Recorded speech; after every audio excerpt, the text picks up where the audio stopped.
Hello, Namaskar. I am Aryan Rana from Bright Exchange Research Desk. A very warm welcome to everyone joining us on Bright Exchange, India's own and the world's first structured investment engagement platform for the equity market ecosystem, including investors, companies, analysts, media. You are tuned into our flagship series, Discovery of Quality Companies and Emerging Vision, where we spotlight forward thinking organizations across four distinct categories. Number one, premier leaders; two, emerging champions; three, discovery zone innovators; and unlisted visionary enterprises that want to raise funds and come out with an IPO. Our mission is simple: to deliver structured insights without noise and help investors discover credible growth stories grounded in fundamentals, leadership, vision, and long term value creation. Today, in our company executive circle, Vision to Value Leadership Series, we are truly honored to host a pioneering force in India's refrigeration and cold chain sector, Mr. Chandrakant P. Patel, Chairman and Managing Director, IceMake Refrigeration Limited. From a small workshop in 1993 to becoming one of India's most trusted and fast growing refrigeration solutions companies, serving agriculture, dairy, pharma, healthcare, food processing, hospitality, and logistics sectors. IceMake symbolizes innovation, discipline, and purpose driven growth. आज हमारे साथ आपका होना हमारे लिए सच में सम्मान की बात है सर। हम आपकी प्रेरणादायक नेतृत्व यात्रा से सीखने के लिए उत्सुक हैं और साथ ही आइसमेक के व्यावसायिक विस्तार, परिवर्तनकारी रोड मैप और आने वाले वर्षों में मूल्य निर्माण की जो वैल्यू क्रिएशन की जो रणनीति स्ट्रेटजी है, उसके बारे में आपकी दूरदृष्टि सुनने की प्रतीक्षा है। Welcome to the show sir. नमस्कार आर्यन जी। मुझे खुशी है आपने बोलने का मौका दिया। बोलना किसी को अच्छा लगता है, सुनने वाला है तो आपने दिया, उनके लिए मैं आपको थैंक्स करता हूँ। आपके साथ आपके पीछे जो इस वीडियो और हमारे कन्वर्जन इंटरव्यू को सुनेंगे, ये सबके लिए मैं नमस्कार और सबको गुड आफ्टरनून करता हूँ। जी, तो सर शुरुआत करते हैं कि आइसमेक की जो मुख्य यात्रा है, ग्रोथ की यात्रा, प्रमुख माइलस्टोन वहाँ से शुरू करते हैं कि किस तरह से आपने आइसमेक की जो एक छोटी सी वर्कशॉप से शुरुआत हुई थी और आज कंपनी एनएससी मेन बोर्ड तक पहुँच चुकी है। इस प्रेरणादायक यात्रा के कुछ महत्वपूर्ण पड़ाव हमारे दर्शकों के लिए आप बताइए कि आप अभी तक की सभी मुश्किलों को पार करते हुए इस मुकाम पर कैसे पहुँचे और किस तरह की यात्रा और किस तरह की डिफ़िकल्टीज़ आपको आई होंगी जिससे आपने सॉल्यूशन निकाले होंगे और आज इस तरह से जो है आप हमारे सामने एक एक 1000 प्लस करोड़ की मार्केट कैपिटलाइज़ेशन के साथ आप जो है आज हमारे साथ हैं। जी। बिजनेस शुरू 1993 में शुरू किया। ऐसे तो मैं 89 से इस इंडस्ट्री इस सेगमेंट में हूँ, इसी के साथ काम किया था पहले 3-4 साल। आइसमैक कंपनी नाम की शुरुआत तो 1993 में हुआ था। मेरे साथ मेरे 2 भाई भी हैं बिजनेस में। बिजनेस शुरू किया तो छोटी वर्कशॉप थी, जो जनरली एक स्टार्टअप और उनके लिए बोला जाता है गैरेज से शुरू किया बिजनेस। तो हमने हमने भी वो गैरेज से ही शुरुआत किया था। हाथ से काम करके काम की शुरुआत की थी। 2-3 भाई थे, तो 2 लोग फैक्ट्री में खुद ही काम करते थे और लोग भी साथ में थे। शुरू में 1993 में इंडिया में शहर अर्बन को छोड़े तो पावर क्राइसिस भी थी, पावर अवेलेबिलिटी नहीं थी, इसीलिए रेफ्रिजरेशन का इतना बड़ा अवकाश और मार्केट नहीं था। फिर भी कई सारी पेरिशेबल प्रोडक्ट थी, डेयरी, मिल्क और हॉस्पिटैलिटी, होटल, रेस्टोरेंट को ये बेसिक नीड थी, उसके पास तो होना ही चाहिए। तो शुरू किया था हम लोगों ने ये जो रिटेल शॉप के लिए फ्रीजर और होटल रेस्टोरेंट के सॉल्यूशन के साथ। समय-समय में देखते गए, जैसे बिज़नेस और प्रोडक्ट सेगमेंट समझ में आया, तो 2000 के बाद में 2002 में हम लोगों ने कोल्ड रूम वर्टिकल शुरू किया।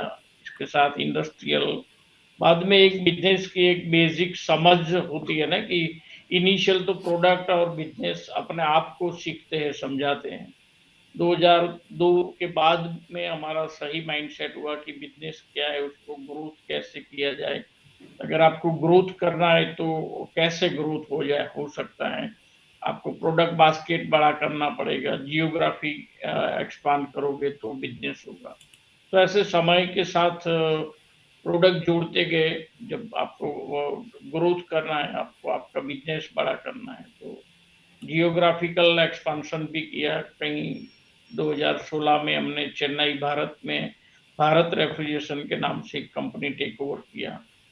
2023-24 में हमने एक ईस्ट कलकत्ता में छोटा-सा मैन्युफैक्चरिंग यूनिट स्टार्ट किया, और जहाँ हम लोग बैठे वहाँ भी स्पेस की लिमिटेशन आती, तो हम जहाँ बैठे, हमारी पहली पुरानी फैक्ट्री के आसपास में और 2 बड़ी फैक्ट्री है, जो हमारी ये फैक्ट्री से भी बड़ी है और उसके जितनी है।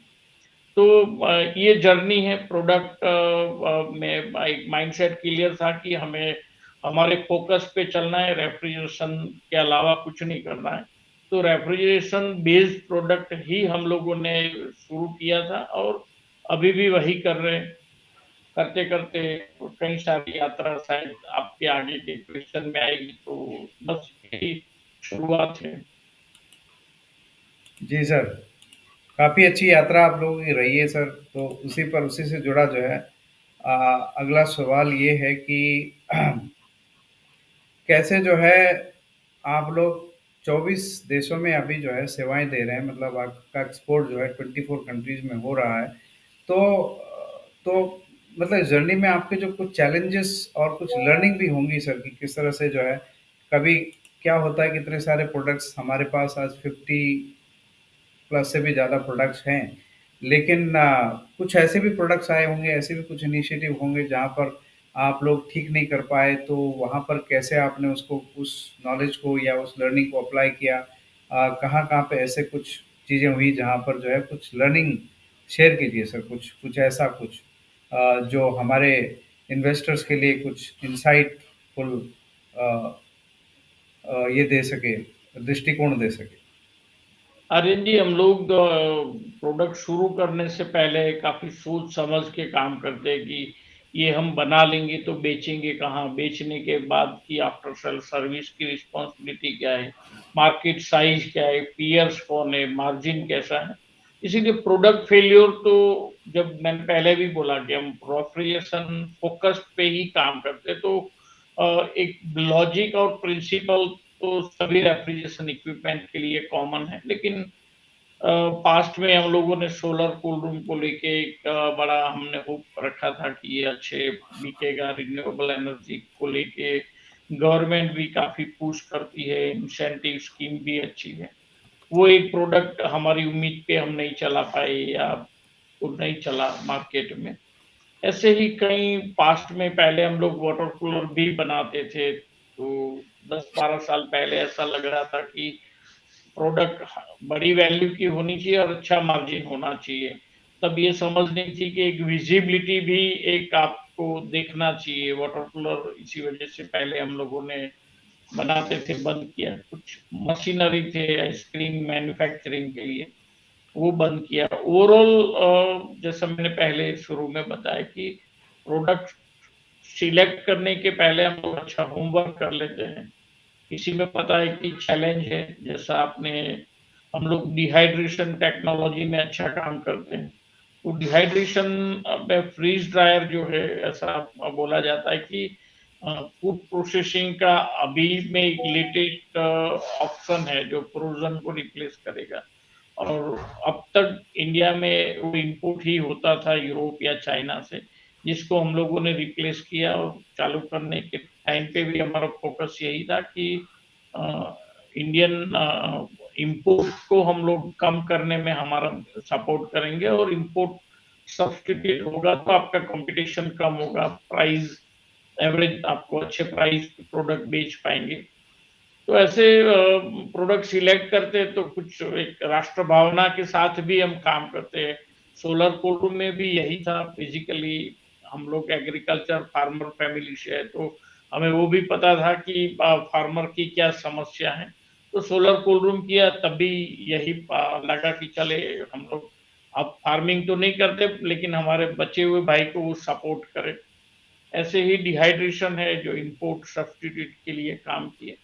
एक्सपोर्ट परसेंटेज में देखें तो हमारे टोटल टॉप लाइन का 4% से ज्यादा काम नहीं है, क्योंकि डोमेस्टिक मार्केट में भी अच्छा स्कोप है। इंडिया में कई ऐसे रीजन है कि जो अभी अनडेवलप्ड है, तो एक्सपोर्ट फोकस नहीं है। लेकिन काम करते करते जब आप इंडस्ट्रीज में होते हैं तो कई सारे इंटीग्रेटर भी होते हैं, कई सारे इंडियन कनेक्शन वाले लोग फॉरेन में बिजनेस करते हैं, तो इंक्वायरी आती है। ऐसे 4-1% टॉप लाइन का बिजनेस हम लोग जैसे जैसे टॉप लाइन ग्रोथ होती है, तो एक्सपोर्ट बिजनेस भी उतना हम लोग ग्रोथ कर लेते हैं। तो प्रोडक्ट फेल्यूर का मेरे पास ऐसा कोई एक ऐसा नहीं है कि जो हमारी पूरे अस्तित्व को खत्म करे।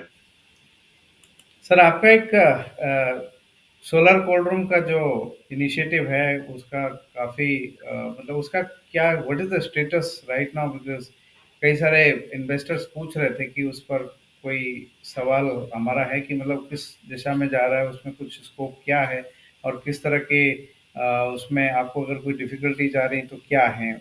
उसके ऊपर कुछ ये डालिए सर रोशनी।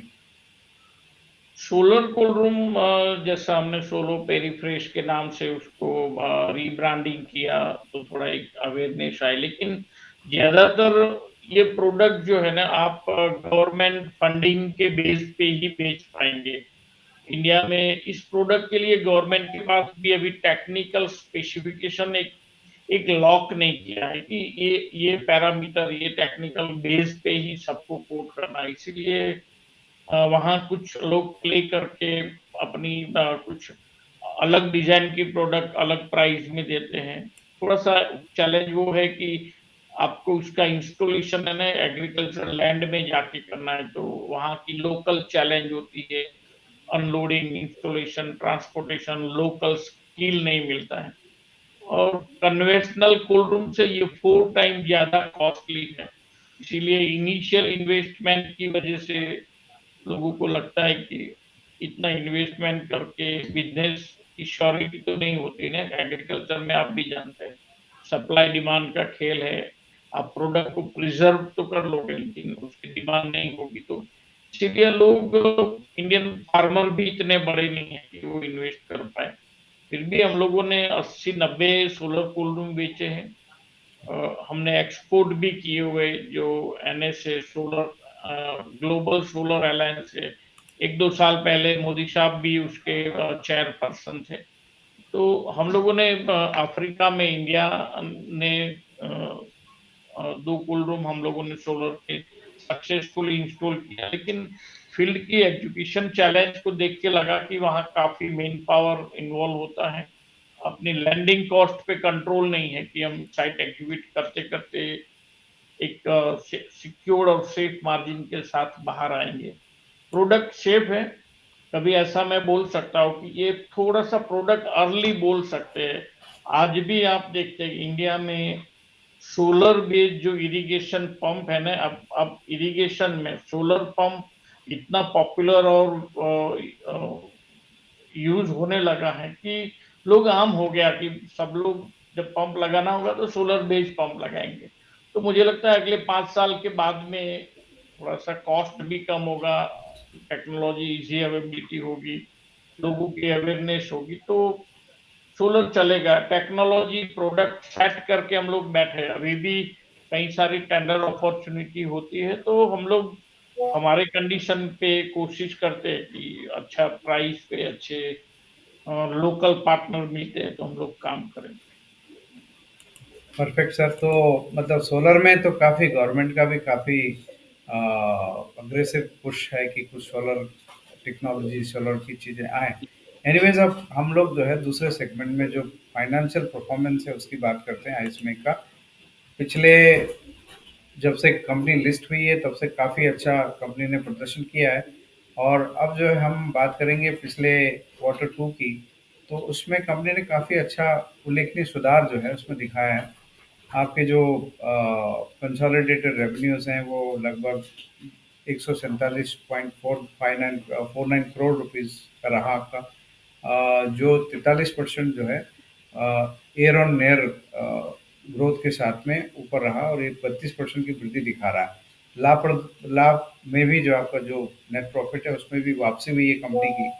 और तो हमें जानना है कि इस जो आपका जो प्रदर्शन है, जो फाइनेंशियल परफॉर्मेंस है, क्या प्रमुख कारण रहे, और क्या ये मोमेंटम जो है आगे भी, आगे आने वाले जो हमारे क्वार्टर्स हैं उसमें भी जारी रहेगा? देखो, वो हम लोगों ने पब्लिकली बोला है कि मैं 650 सीआर हमारा करंट ईयर का टारगेट है। तो आप 650 करना है तो आपको क्वार्टर वन क्वार्टर टू में ग्रोथ तो करना ही पड़ेगा। आप हमारा एवरेज 480 टू 650 पहुंचने में 35% टॉप लाइन इंक्रीज करना है। क्वार्टर टू की स्पेशली बात करें तो ई कॉमर्स में एक अच्छा उन लोगों का एक फेज था कि सब dark e commerce company, quick commerce company ने अच्छे मात्रा में डार्क स्टोर्स ओपन किए। एक बड़ा रीजन ये था। लास्ट ईयर हमारा जो कैपेक्स हुआ था वो दोनों ही वर्टिकल अब एस्टाब्लिश हो चुके हैं। तो वो दोनों वर्टिकल का एक अच्छा कंट्रीब्यूशन था। इतना अच्छा नहीं बोल सकते जो उनके टारगेट है, लेकिन लास्ट ईयर में वो दो प्रोडक्ट ही नहीं थी सेकंड क्वार्टर में, तो दो प्रोडक्ट का कंट्रीब्यूशन है। बड़े प्रोजेक्ट भी थे हमारे हाथ में, और ओवरऑल जीएसटी तो नहीं बोल सकता हूँ क्योंकि ये जीएसटी की इफेक्ट हमारी प्रोडक्ट में डायरेक्ट नहीं थी, लेकिन कंजम्पशन बढ़ते तो कोई ना कोई इकोनॉमी में एक वेव आता है, तो उसका बेनिफिट भी बोल सकते हैं। और ज्यादा क्रेडिट मैं क्विक कॉमर्स बिजनेस को दूंगा। ओके, काफ़ी अच्छा रहा सर। और मार्जिन्स के ऊपर अगर कुछ बता सकते हैं तो प्लीज़। कुछ मार्जिन्स हमारे मार्जिन पिछले कुछ क्वार्टर्स में, कुछ सालों से कुछ कम हो रहे हैं, तो वही सब पे क्वेरी रहती है इन्वेस्टर्स की, कैसे ये कब तक इसमें इम्प्रूवमेंट कुछ आएगी। इंडस्ट्री का जो एवरेज है 10-11% के आसपास है, और हमारा शायद थोड़ा सा 9% या 8.5 के आसपास है सर करंट मैं आपको करेक्ट करता हूँ। हमारे इंडिया में हमारे दो सबसे टॉप मोस्ट पीयर्स है, वो दोनों का ईबिटा जो मार्जिन है ना वो 7% के आसपास पिछले कई सालों से है। में। ओके। और लेकिन उनका स्केल इतना बड़ा है, हमारा और उसके स्केल में 20 टाइम 15 टाइम का फर्क है। जी। हमारा ईबिटा लास्ट ईयर भी 9% था। करंट में आप समझ सकते हैं कि अगर कोई 100 करोड़ का कैपेक्स करेगा तो कैपेक्स के साथ एक ओपेक्स भी आपको डिजाइन करना पड़ता है। जी। आप 1000 करोड़ लेके चलते हैं हम लोग 27-28 में करेंगे, तो 1000 करोड़ के लिए एक टॉप मैनेजमेंट बैंडविड्थ भी डेवलप करनी पड़ती है। तो जी। जी। ये रिक्रूटमेंट की वजह से दो नए कैपेक्स की इंस्टॉल कैपेसिटी में हम करंट ईयर भी 30% बिजनेस करेंगे, लेकिन वो ऑटोमेटेड कैपेक्स है, इसलिए एक स्किल मेन पावर, एक एक्सपीरियंस मेन पावर की जरूरत है। ये इसका सबका रिक्रूटमेंट जो 90% 80% मैन्युफैक्चरिंग कैपेसिटी चलाने के लिए आपको ओपेक्स डिजाइन करते हैं। तो कॉस्ट और मार्जिन जो लास्ट अगले सालों में रहते थे उसके मामले में जो मार्जिन नहीं है, उसका यही रीजन है कि हमारा प्रॉफिट कम हुआ। लेकिन हम इन्वेस्टर को भरोसा देते, बिजनेस देखो ऊपर नीचे होता है। जी। जब आपके पास सेल्स है ना तो मार्जिन कभी भी आ सकता है। हमारा सेल्स ग्रोथ हमेशा से ही हमने डिलीवर किया है, जी। क्योंकि हमें पता है आपके पास कस्टमर है, आप प्रोडक्ट बेच पाते हैं ना। जी। ये कैपेक्स प्रोजेक्ट है, टेक्नोलॉजी प्रोडक्ट है, आफ्टर सेल सर्विस की रिक्वायरमेंट है। आप जब प्रोडक्ट बेचते हैं तो ऐसा नहीं है कि आप सस्ता दोगे तो बिक जाएगा। प्रोडक्ट बेचने के लिए पहले तो आपकी कंपनी और प्रोडक्ट पे भरोसा होना चाहिए। तो जी, हम लोगों ने टॉप लाइन किया है, तो मार्जिन एक स्केल आने के बाद अगले सालों में जैसा मार्जिन था, हमारे सीएफओ अंकित पटेल हमेशा से कहते हैं कि हम लोग 9.5 टू 10.5% EBITDA रेंज में हम बिजनेस को बिजनेस परफॉर्मेंस और मार्जिन डिलीवर करेंगे। यही मार्जिन ब्रैकेट सामने रख के हमारा प्राइस, ओपेक्स सब सेट करते हैं। ये स्पेशल केस है कि स्केल आने से पहले हमने ओपेक्स डिजाइन किया है। ये प्री प्लान था और हमें पता भी था कि इसका ये नेगेटिव इफेक्ट 2, 3, 4 क्वार्टर में होगा, इसके बाद सब सेटल हो जाएंगे। जी, जी, जी, बिल्कुल सही। तो तो सर अभी आपकी जो करंट ऑर्डर बुक है कितनी बड़ी है और उस पर कुछ आप बताइए सर? मतलब शायद लास्ट कॉन कॉल में भी बताया था 160 करोड़ की ऑर्डर बुक है। अब तो क्या होता है कि हमारा सीजन समर सीजन, वैसे हम अब पहले जैसा नहीं है कि सीजन ऑफ सीजन का इतना फर्क है, लेकिन कंपैरेटिवली मार्च एंडिंग के पहले सबका एक कैपेक्स टारगेट होता है। वो भी है थोड़ा समर इफेक्ट से सबका छोटा मोटा एक्सपेंशन, सबका एक अपना सप्लाई चेन एस्टेब्लिश करने की पर्पज से ओके, नवंबर का भी ऑर्डर बुक अच्छा था और अभी भी जो फोरकास्टिंग दिख रहा है दिसंबर भी अच्छा है। तो लगता है कि हमारे फोर्थ क्वार्टर में, जैसा हमेशा से हमारा फोर्थ क्वार्टर एक बड़ा एक शाइनिंग होता है, उम्मीद से अच्छा हम लोग करते हैं। तो उसके लिए पहले आपके पास ऑर्डर बुक होना चाहिए। तो नवंबर भी अच्छा था, दिसंबर का फोरकास्टिंग भी अच्छा है और ये ऑर्डर बुक हमें लगता है कि हमें हमारे टारगेट को पहुंचने के लिए इनफ है। Okay sir. तो अब बात करते हैं आपकी कैपेक्स। जो कैपेक्स की बात होती है, लगभग हमने 200 करोड़ की कैपेक्स की योजना बनाई हुई है, राइट? और तो किस तरह से ये चल रही है, कितना हमने अब तक कर लिए है कैपेक्स, और कितनी और फंडिंग की आवश्यकता होगी, और किस तरह से ये कैपेक्स आप कर रहे हैं सर? उस पर कुछ आपकी दृष्टिकोण बताइए। एक्चुअली हमारा शुरू से डे वन हम लोगों ने टोटल 250 सीआर कैपेक्स प्लान था हमारा। 3 साल पहले भी हम लोगों ने जब अनाउंस किया था वही था। जी, 2 फेज में करना वो पहले से प्लान था। तो जी, फर्स्ट फेज हो चुका है। 110 करोड़ का कैपेक्स ऑलरेडी हम लोगों ने नई फैक्ट्री लगा के कर दिया है।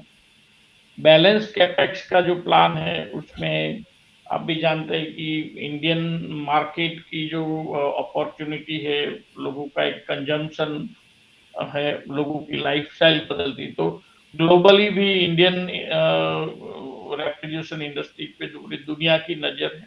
कई सारी ऐसी अपॉर्चुनिटी है। तो 3 साल पहले हमें लगता था कि हम यही दो प्रोडक्ट कहीं और नए जियोग्राफी में करके हम टॉप लाइन और हमारा बिजनेस बढ़ाएंगे, लेकिन अब लगता है कि कुछ और ऐसी अच्छी अपॉर्चुनिटी भी है। थोड़े से सेम बास्केट में कुछ अच्छी प्रोडक्ट में किसी के साथ हम लोग काम करें। इंडिया में भी कई सारी ऐसी अपॉर्चुनिटी है जो रिलेटेड बिजनेस में हम लोग किसी के साथ बैठे तो वहां भी है। तो कैपेक्स 150 जो सेकंड फेज है, 140 या 170 के बीच में जो रेंज है, करने के टाइम पे जो बिजनेस की जरूरत होगी 170 या 140 के बीच में हम करेंगे। जी, हो सकता है ये कैपेक्स होने में नेक्स्ट ईयर का फर्स्ट क्वार्टर तक इसमें सही हम एक अनाउंस करेंगे कि हम एग्जैक्ट क्या करेंगे, वो पैसे कहाँ लगाएंगे, उस पैसे से क्या रिजल्ट आएगा, क्या बिजनेस को बेनिफिट होगा। तो अभी तक जो आपकी जो कैपेक्स की जो लगी हुई है, जो प्लांट नहीं लगाई है, तो वो कहाँ पर उसका दिखने लगेगा हमारे टॉप लाइन वगैरह में, उसका जो है ग्रोथ, सेल्स या? 1000 करोड़ के लिए भी हम लोगों ने सेकंड फेज कैपेक्स को कंसीडर किया था। हाँ वो जी। लास्ट ईयर में था।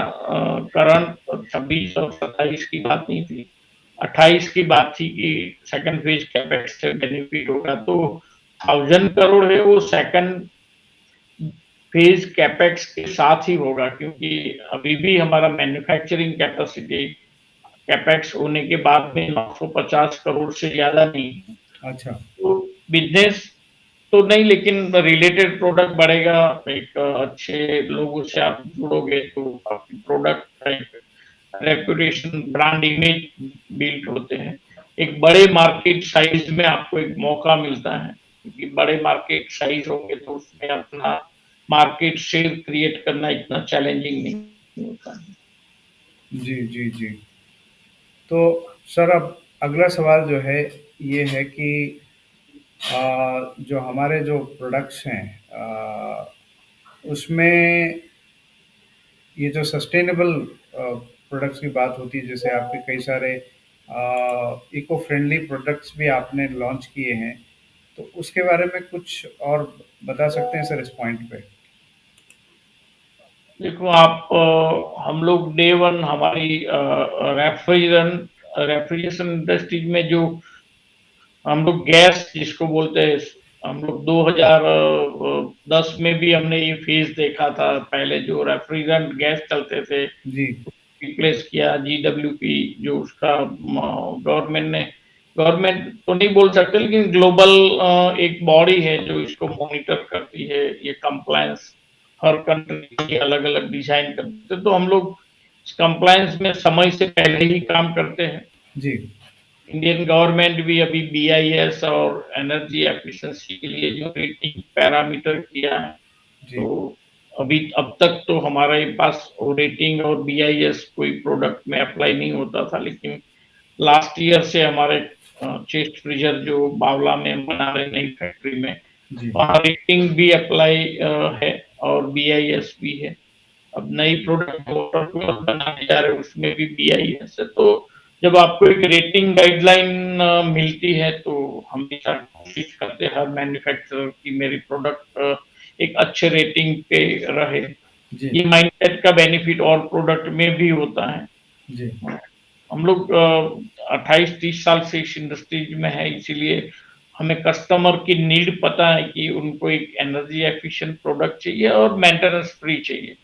भले ही मेंटेनेंस की ज़रूरत तो पड़ती है, आप सर्विस सपोर्ट दोगे, लेकिन ये 2 पैरामीटर के बेस पे कस्टमर आपसे काम करता है और सेकंड टाइम आपके पास दोबारा आएँगे। जी, तो दोनों में हम लोग अच्छा काम कर रहे हैं। एग्ज़ैक्ट टेक्निकल वर्ड में एक्सप्लेन करूँगे तो समझ नहीं पाएँगे, लेकिन हमें पता है कि एनर्जी एफिशिएंसी के साथ-साथ आपकी प्रोडक्ट अ, एनवायरमेंटल फ्रेंडली भी होनी चाहिए। तो दोनों में हम लोग समय के साथ काम करते हैं। हमारे बड़े जो प्लेयर हैं इंडिया में, जो बड़े पीयर्स हैं, जी। उसके साथ-साथ हम लोग चलते हैं, क्योंकि ये आज नहीं, आपको 5 साल बाद की ज़रूरत को देख के आपको ये इम्प्लीमेंट करना पड़ता है। जी, बिल्कुल, काफ़ी अच्छा जो है इसमें सस्टेनेबिलिटी पर भी फ़ोकस कर रही है और एनर्जी एफिशिएंसी और इको फ्रेंडली प्रोडक्ट्स लेकर आ रही है, वो काफ़ी अच्छा जो है आप लोगों का है। इसके बाद सर अब दूसरा जो सवाल है वो ये है कि आइसमेक के पास जो है मल्टीपल वर्टिकल्स हैं, कोल्ड रूम से लेकर के transport, refrigeration, industrial refrigeration, commercial, ammonia तक जो है 5 हम वर्टिकल में काम कर रहे हैं। तो भविष्य में ये बताइएगा सर कि इन वर्टिकल्स में से सबसे ज़्यादा ग्रोथ आप किस में देख रहे हैं? और इसमें से हाईएस्ट मार्जिन पोटेंशियल अ, किस वर्टिकल से होगा या कोई नया वर्टिकल आप ऐड करने की इसमें हैं अभी आगे चलकर? नहीं, अभी फ़िलहाल तो मैंने जैसा बोला कि हम रेफ्रिजरेशन के बाहर कुछ नहीं करेंगे। लेकिन रेफ्रिजरेशन इंडस्ट्रीज भी इतनी बड़ी है, अब इतनी लॉट ऑफ प्रोडक्ट है। जी, हम लोग कूल रूम, हमारा अभी भी 50% कंट्रीब्यूशन कूल रूम से आता है। जी, और हम लोग इंडिया में सेकंड थर्ड पोजीशन पे है, तो उसमें अब इतना हम स्कोप, इतना बिजनेस बढ़ा नहीं पाएंगे। लेकिन हमारा मार्केट शेयर जो है उसमें थोड़ा सा बढ़ाने की कोशिश करें। मार्केट जो मार्केट ग्रोथ है वो प्रोपोर्शनेट हमें मिले। उसके अलावा हमारे पास जो कमर्शियल प्रोडक्ट है, जो हम लोग पहले भी कमर्शियल में करते थे, कमर्शियल और ये मॉड्यूलर कोल्ड रूम 2 अच्छे मार्जिन के प्रोडक्ट है। टोटल ग्रॉस प्रॉफिट अगर देखा जाए तो 19 29 टू 32% के ब्रैकेट में ये दोनों प्रोडक्ट फॉल होती है। तो ये दोनों का मार्केट साइज के हिसाब से हमारा अच्छा शेयर है। उसमें हम लोग मुझे लगता है कि 12 टू 20% के बीच में हम ग्रोथ करेंगे। नए कैपेक्स के बाद में जो 2 प्रोडक्ट बनाई हम लोगों ने, चिस्ट फ्रीजर और कंटीन्यूअस पॉप पैनल, उसमें अच्छा स्कोप है कि वो ऑटोमेशन बेस्ड मैन्युफैक्चरिंग फैसिलिटी होने की वजह से सीज़नैलिटी डिमांड को लेके हम लोग कैटर कर पाएँगे। तो टॉप लाइन कंट्रीब्यूशन में ये दोनों वर्टिकल अच्छे से सपोर्ट करेंगे। कंटीन्यूअस पॉप पैनल है, रेफ्रिजरेशन, सप्लाई और कोल्ड चेन के साथ-साथ इंफ्रास्ट्रक्चर भी अपकमिंग में एक बड़ा मार्केट है। ओके। आप अभी देखते हैं तो कई सारे बड़े पब्लिक प्लेस है, जैसा दिल्ली में भारत मंडपम है, वो पूरे पॉप पैनल से बने, कहीं एग्जीबिशन सेंटर पॉप पैनल से बनते हैं। जो पब्लिक बिल्डिंग है जिसमें एयर कंडीशनिंग इंस्टॉल होता है, तो पॉप पैनल से बनी हुई बिल्डिंग में आपका एयर कंडीशनिंग कॉस्ट कम होता है, इनिशियल और रनिंग दोनों में। तो इसमें भी एक अच्छा होप है कि उम, इसमें बड़ा बिज़नेस हो सकता है, जो 1000 करोड़ के जब होंगे तो कंटीन्यूअस पॉप पैनल और कमर्शियल फ्रीजर एक अच्छा कंट्रीब्यूट करेगा, क्योंकि उसमें कैपेक्स भी पुराने बिज़नेस के कंपैरेटिवली अच्छा किया हुआ है मशीन प्लांट में। जी। तो सर अब प्रोडक्ट से जो है अब चलते हैं कॉम्पिटिटिव पोजीशनिंग और मार्केट शेयर स्ट्रेटजी आपकी क्या है? तो इसमें सर रेफ्रिजरेशन इंडस्ट्री में आपके जो है कॉम्पिटिटर्स मतलब कौन हैं? लाइक ब्लू स्टार, वोल्टास और किर्लोस्कर जैसे बड़े-बड़े प्लेयर के मुकाबले जो है आइस में की जो कंपैरेटिव एडवांटेज है वो क्या है? पहले तो आपके कॉम्पिटिटर कौन हैं? और फिर उसके बाद इनके अगेंस्ट में आपके जो कंपैरेटिव एडवांटेज है वो क्या है? हमारे इन्वेस्टर्स ये जानना चाह रहे थे और उन्होंने सवाल किया था मुझसे। तो बताएँ सर कृपया कि आपकी क्या मार्केट शेयर कैसे बढ़ेगा और क्या स्ट्रैटेजी है? प्राइस कॉम्पिटिशन, प्रोडक्ट डिफरेंशिएशन और सर्विस एक्सीलेंस के हिसाब से किस तरह से आप इसको आगे ले जा रहे हैं? आपने 2-3 नाम तो बोल ही दिया जो मेन कॉम्पिटिटर है, ब्लू स्टार है, वोल्टास, वेस्टर्न होशिजाकी जो जापानीज़ कंपनी है। इसके बाद एक रॉकवेल है, रिनेक है और हमारे पास जैसा 5 बास्केट है, तो हर बास्केट वाइज़ कॉम्पिटिटर अलग है। तो ऐसे देखने जाए कि हर वर्टिकल में जो 1 से 10 में है में जिसको बोल सकते हैं, ये सब कॉम्पिटिटर मिलाए तो 25 नंबर्स पे आएँगे, क्योंकि सबके पास टोटल प्रोडक्ट नहीं है। जी। तो कॉम्पिटिशन में आप अगर मॉड्यूलर कूल रूम की बात करें तो हम लोग सेकंड, थर्ड पोज़ीशन पे होंगे। रिफर व्हीकल में हम बात करें तो हम वहाँ भी सेकंड, थर्ड या फोर्थ पोज़ीशन में होंगे। ओके। और वर्टिकल जो है इंडस्ट्रियल, वो बड़ा वर्टिकल है, उसमें सेगमेंट वाइज़ सबके अपने-अपने पोज़ीशन होते हैं। जी।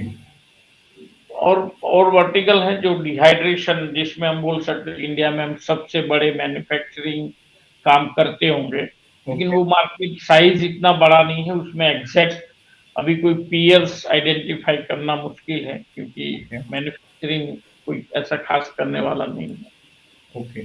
सो डिहाइड्रेशन जो आपका प्रोडक्ट है वो एकदम इनोवेटिव और आप मतलब you must be the first Pioneer in that product right? आप ही उसमें जो है सबसे पहले ये अपॉर्चुनिटी आइडेंटिफाई आप ही लोगों ने की होगी, ऐसा लग रहा है मुझे तो। नहीं, वो ऐसा नहीं बोल सकते, जी। मैन्युफैक्चरिंग में कई लोग थे पुराने काम करने वाले, लेकिन ओके।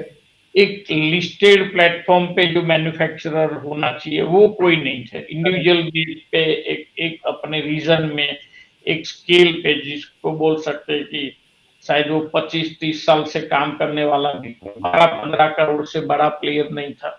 एक लिमिटेड मॉडल, लिमिटेड एरिया में काम करते थे। हम लोग पिछले 5-6 साल में ही हमने करंट ईयर में हम लोग 35-30 सीआर के आसपास हमारा एक डिहाइड्रेशन से बिज़नेस आएगा। तो ये 6 साल में हमने जो ग्रोथ किया, क्योंकि ये रेफ्रिजरेशन बेस्ड प्रोडक्ट है, उसको साइट सपोर्ट भी इतना ज़रूरी है, इंस्टॉलेशन, कमीशनिंग और आफ्टर सेल सर्विस जो हमारे पास है, क्योंकि हमारा टोटल प्रोडक्ट बास्केट को लेके हमारी ये सर्विस स्ट्रेंथ हमें अच्छे से सपोर्ट करती है। जी। आपने बोला कॉम्पिटिटिव एज क्या है आपकी, तो हमारी प्रोडक्ट बास्केट हमारी एक एज है। अगर कोई hotel, restaurant, food processing, dairy ice cream बनाएँगे जी। या फार्मा फैक्ट्री लगाएँगे, तो हम लोग उसको प्रोसेस कूलिंग भी करके देते हैं, उसको स्टोरेज भी देते हैं, कोल्ड चेन भी करके देंगे। और डिहाइड्रेशन तो एक एक्स्ट्रा ही है, जो हर इंडस्ट्री में लोग आजकल लॉजिस्टिक कॉस्ट कम करें और लॉजिस्टिक चैलेंज को के बिगर अगर कुछ आप करना चाहते हैं तो डिहाइड्रेशन टेक्नोलॉजी। तो ये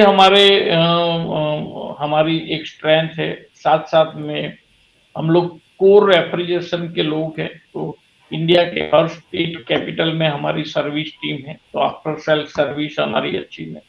कंपनी इतनी बड़ी भी नहीं है, इसीलिए क्विक सर्विस होता है, सर्विस सैटिस्फैक्शन है।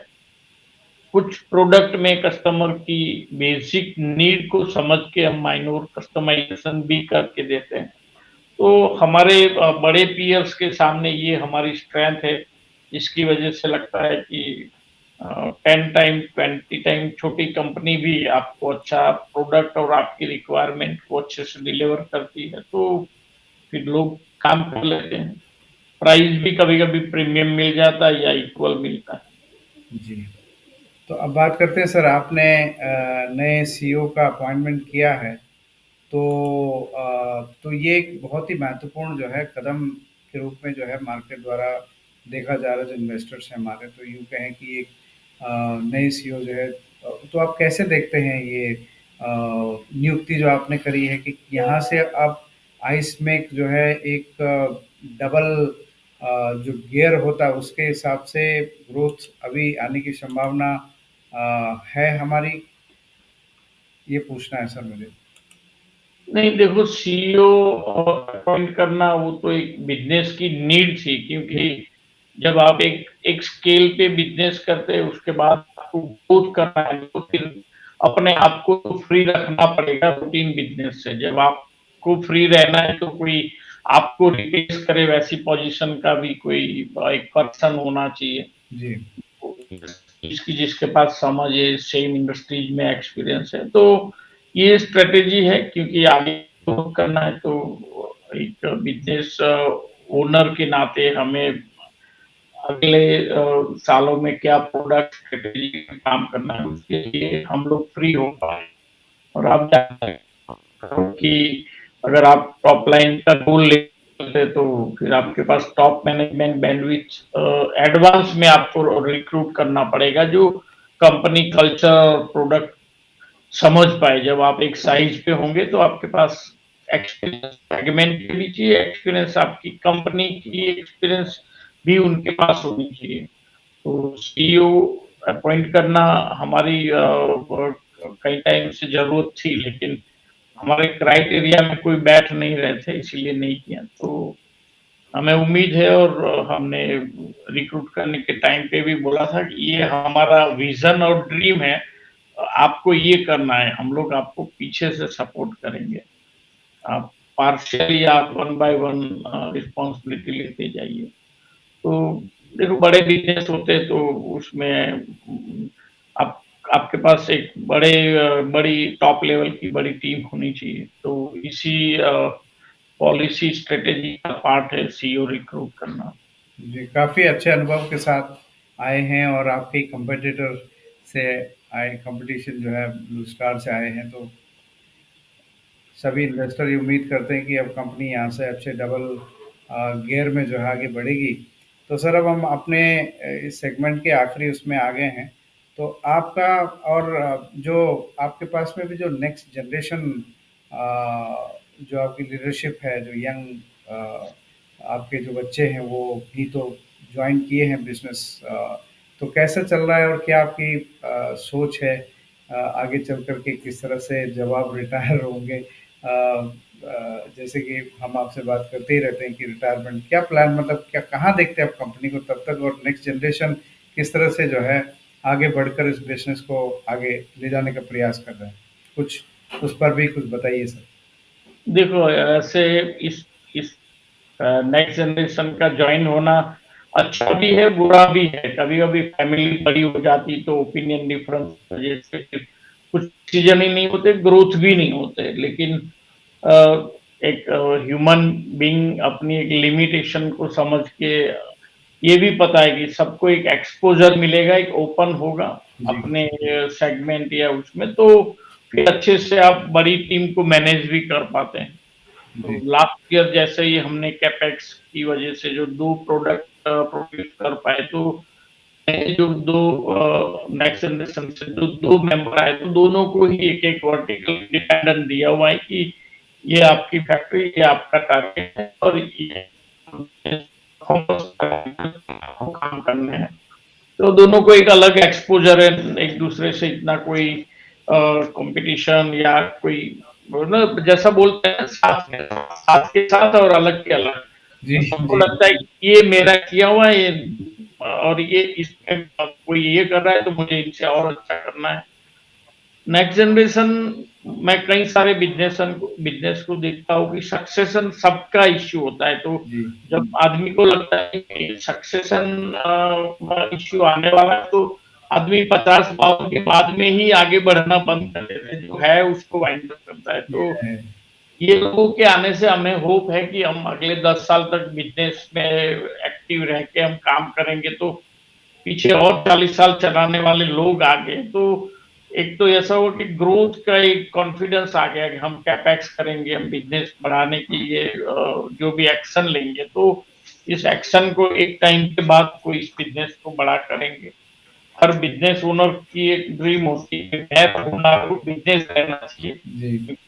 अ, मैं देखता हूँ हमेशा कि ग्लोबल बिज़नेस होते हैं, वो अपने लोगों के नीचे साल लिखते हैं, किसी का 1851 है या किसी का 1910 है, तो आप हमें भी लगता है कि भी हम 100 साल बाद भी इस बिज़नेस को बड़ा होना चाहिए। तो बिज़नेस बड़ा करना है, आपको लंबा चलाना है, तो उसका फाउंडेशन भी ऐसे करना पड़ेगा। तो बिज़नेस को चलाने वाले लोग भी चाहिए। ऐसे नेक्स्ट जनरेशन से हम हमेशा बात करते हैं कि भई हमें अपनी कंपनी को प्रोफेशनल ड्रिवन कंपनी बनानी है। आप मालिक बन के काम मत करो, आप बाकी लोग जैसा कर रहे हैं सीईओ वैसा आप भी अपने बिज़नेस को चलाओ, क्योंकि लिस्टेड कंपनी के लिए प्रमोटर एक स्टेक होल्डर है और कंपनी के लिए काम करना एक अलग रोल है। दोनों को इतना संबंध नहीं है। हमें हम बड़े शेयर होल्डर है तो बिज़नेस हम ही चलाएँगे ऐसा कोई राइट नहीं है। जी। वो हमारी समझ पे डिपेंड करता है। हमारी समझ ये कहती है कि बिज़नेस अच्छे से चलाना है, फिर फैमिली मेंबर चलाए या कोई बाहर ही चलाए, उससे फ़र्क नहीं पड़ता है।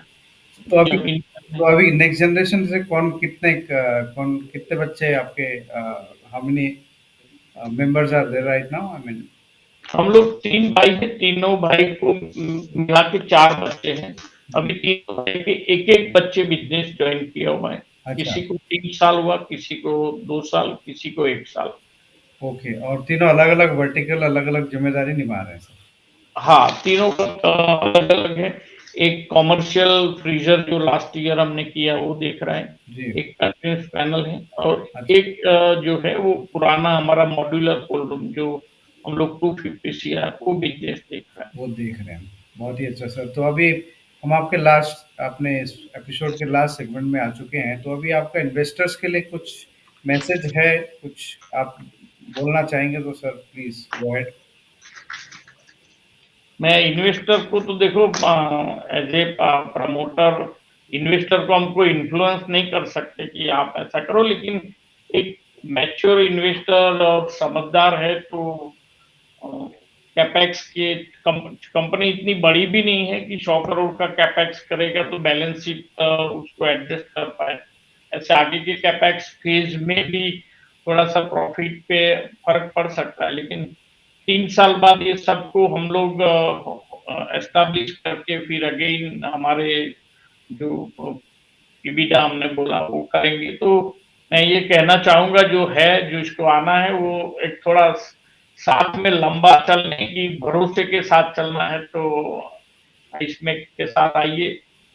आप सबके जो भरोसा है आपके स्टैक के लिए हम इतने ही चिंतित हैं। हम हमेशा जब बात करते हैं तो स्टेक होल्डर जिसने कंपनी में उसका डायरेक्ट रोल नहीं है, लेकिन किसी के भरोसे पे वो पैसे लगा रहे। तो हमेशा आपने देखा होगा हम लोग कोरोना के टाइम पे भी हम लोगों ने हमारा रेम्युनेशन वेव किया था, हमने डिविडेंड वेव किया था क्योंकि एक शेयर होल्डर के नाते हमारा भी तो हक बनता था। हमने स्टेक होल्डर को दिया था, हमने वेव किया था क्योंकि सबसे टॉप में हमारी जो प्रायोरिटी है वो आईस्मैक होना चाहिए, इंडिविजुअल बेनिफिट बाद में।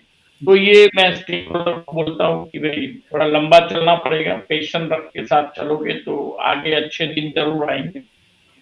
Absolutely sir. तो अब जो है हम अगला फ्यूचर में जो है आपके सीईओ से भी बातचीत करेंगे इस प्लेटफॉर्म के माध्यम से। तो thank you so much sir for joining us today on this special show and for these comprehensive insight जो आपने दी हैं आज। क्विक रिकैप हम करना चाहेंगे कि अब तक क्या-क्या बातें हमारी हुई है। तो रेवेन्यू टारगेट कंपनी का 1000 करोड़ का है बाय एफवाई 27-28। कैपेक्स जो है कैपेक्स पे काम चल रहा है। 110 करोड़ की कैपेक्स ऑलरेडी हो चुकी है, प्लांट लग चुका है और बाकी का जो है इनका 140 करोड़ के आसपास की कैपेक्स 150 की कह सकते हैं और आने वाली है। तो लगभग 300 प्लस करोड़ की जो कैपेक्स है उस पर काफ़ी तेज़ी से काम चल रहा है। कंपनी का जो आरओसी टारगेट जो है लगभग 25% का है और अब तक उस तरह के जो इनके टारगेट्स हैं वो अचीव होते आए हैं। एक्सपोर्ट पर भी जो है कंपनी का ध्यान है और लीडरशिप में काफ़ी जो है इस प्रगत स्ट्रॉन्ग और कर दी है कंपनी ने। उसमें न्यू सीईओ जो है मिस्टर एम श्रीनिवासन रेड्डी जी को लेकर आए हैं। तो पूरा जो है नेक्स्ट फेज का जो ग्रोथ होगा वो काफ़ी अच्छा देखने को मिल सकता है। और जो की ड्राइवर्स होंगे वो होंगे cold chain infrastructure, food security और ऑर्गेनाइज लॉजिस्टिक्स या क्विक कॉमर्स जो होता है फूड फूड प्रोसेसिंग एक्सेट्रा से काफ़ी अच्छा जो है कंपनी को फ़ायदा आगे होते हुए दिखाई दे रहा है। तो आइसमेक की जो कहानी है वो काफ़ी डिसिप्लिन, इनोवेशन और सस्टेनेबल ग्रोथ की एक मिसाल है। हमारे ब्राइट एक्सचेंज कम्युनिटी मेंबर्स से हमारा निवेदन, कृपया आप जो है अपने कमेंट सेक्शन में मिस्टर श्रीनिवासन रेड्डी के लेकर कोई सवाल आपके हैं तो ज़रूर शेयर करें। तो जब हमारे कार्यक्रम में आएंगे तो हम उनसे ये सवाल पूछेंगे और उनके जो दृष्टिकोण है आपके सामने रखेंगे। अगले जो एपिसोड में है उसमें हम उनको विस्तार से सुनेंगे। Stay tune to discover of quality companies and emerging vision. Thank you so much. नमस्कार। Have a nice time. Thank you. Thank you sir. Thank you sir.